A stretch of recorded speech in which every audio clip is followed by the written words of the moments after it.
Welcome back. All right, so news of the day today. I'll start at the bottom of the board. Alex Stalock is on waivers for the Edmonton Oilers. Elliot Friedman reporting that he thinks that means that Stalock has signed with the Oilers, has to clear waivers before joining the Oilers. I thought he was already signed to a contract by the Oilers, but hey, either way, hopefully Stalock is back and good to go. I don't know that he clears waivers though. With so many teams right now with goaltending issues, I don't know that he clears waivers. We'll see. I do like Stalock. He's had some good years in the time that I've had the channel going. He's had some rough years too, and hopefully he can come back and have a good second half of the season. The 2022 Top Prospects game, CHL run, has been postponed. It was scheduled for February 2nd due to everything going on right now. They're like, we're just going to postpone it. Jeff Merrick speculates and thinks that what's going to happen is that they're going to try to place it between the Memorial Cup and the NHL Draft. Now, the Top Prospects game is always interesting because you do see guys really stand out in the game who maybe weren't as high on a prospects list. You might see guys who don't perform as well as expected in the prospects game. So we'll see what happens because we already saw the World Juniors get pushed back. We don't know when they're going to figure that out and what's going to happen there. But yeah, so the Top Prospects game, the latest postponement from around the sports world. Calvin Haan fined $2,500 by NHL Department of Player Safety for a trip on Caulfield. When they say dangerous trip, I'm thinking, so Slewfoot then? Because that's kind of the most dangerous of the dangerous trips, but they don't always call it a Slewfoot. But anyways, DeHaan's fined $2,500, so it's one of those slap on the wrists now, and if we see it again, it may end up being a suspension, or it might just be another fine, as we've seen this year. Ross Johnston, however, has a hearing today for a check to the head on AJ Greer of the New Jersey Devils last night. So that'll be a suspension. Again, I'll weigh in. Probably, I'll say 2 games. I'll say it's a legal check to the head. I'll say 2 games for that. And yeah, so we'll see what happens with that. Johnston's a 4th liner. And so for the Islanders, if he's out for a couple of games, they can replace him. So yeah, Eric Engels is reporting that the GM search in Montreal is down to 3 candidates. The 2 of them, he believes, are Daniel Briere and Matthew Darch. And Darch has been seen as a front runner from the beginning, right from when they fired Mark Bergevin. Darch's name came up immediately. So I would say he's still probably the front runner. But we'll see. We'll see if the third person, and we don't know who the third person is right now, at least I haven't seen, but apparently they're close, as in we may see a new general manager named to the Montreal Canadiens over the coming days. So this isn't months off. This is just days away. And yeah, so we'll see who they bring in and how popular or unpopular decision it ends up being. So everybody's talking about the All-Star game. I did see the All-Star reveal yesterday. I'll just weigh in on this. I have said for years that you shouldn't just have a player from every team at the All-Star game. Nathan McKinnon's come out and said, yeah, it's an All-Star game, so it should be all of the stars of hockey. And I agree, but I'm also kind of meh on who gets snubbed because the All-Star game itself, and I've talked about this, the All-Star game is not, I mean, it's hockey, but it's not.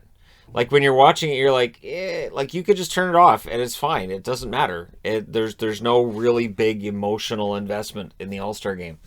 I also agree with people saying it's basically designed for children and it's for kids to watch, and it kind of sort of is. There's no hits. There's no chance of a fight, and it's really different. And the 3-on-3 part of it makes it kind of more entertaining on some level, but I don't review All-Star games, and I don't think they're a huge deal. But the fact that you do now have 32 teams means you're going to have teams that should not have an All-Star representative there. And then you're going to have snubs like a Marchand or like Kadri or Barkov. And so, yeah, it is an issue. But the NHL All-Star game has had this issue for a very long time. And, yeah, this is a debate we have every year. And again, for me, I just see it as, Barkov, yeah, he doesn't go to the All-Star game, but he also gets a nice long weekend. So for these guys who might be kind of banged up during the year, they get the long weekend. So yeah, we'll see if the last man in ends up being a change of anything. I didn't vote on any of it. I can't be bothered.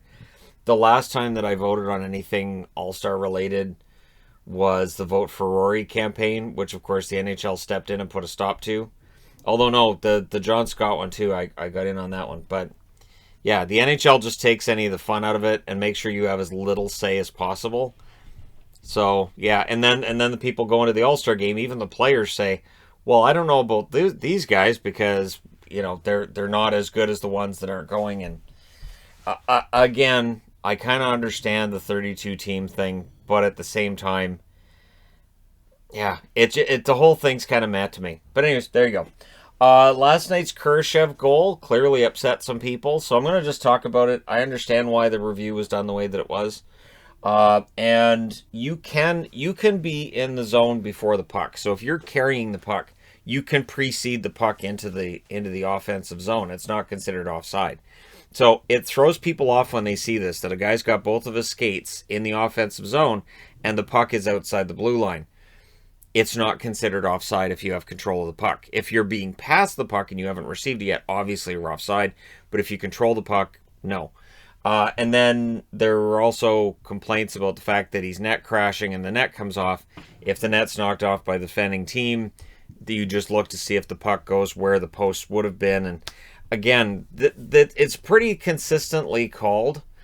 And I know people don't necessarily like it. I think the fact that there were two plays on that same goal, it leads to more discontent among fans. But yeah, both of those were pretty consistent. And I will admit that up until, I think it was a few years ago, I found out, oh, you can precede the puck into the zone if you have control of the puck. Well, that's kind of weird because it looks offside, but all right. So yeah, that's the way that works. I don't think the NHL changes it. They've already changed the offside rules, so your skate does not have to be touching the ice when you cross. Just it has to break the plane of the blue line.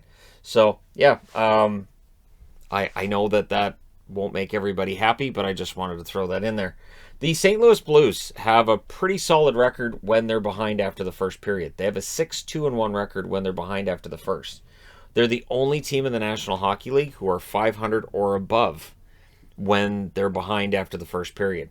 I don't know how sustainable this is, but I do know that St. Louis is playing some really good hockey.